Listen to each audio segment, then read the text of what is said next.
Соперник Швейцарии. Как учиться? Соперник Швейцарии. Да. Пицца? Расскажи, как там с соперниками? Надо. Короче, прежде всего надо знать своего соперника там. Это очень важно. Всем вам обоих слушаем, надо знать своего соперника. Это очень серьезная штука, да. Если ты его не знаешь, тогда какой вообще не надо мне это надо драться сильно, толще надо, когда бьешь, надо вот так, прямо бить, попадал. Ты понимаешь меня? Вот. Соперника надо знать, того слушал.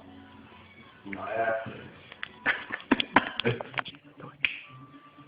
Лучше надо очень следить за собой. Потолще надо. Движение, чтобы никогда не попадали вообще. Лучше надо хорошо бить, знаешь.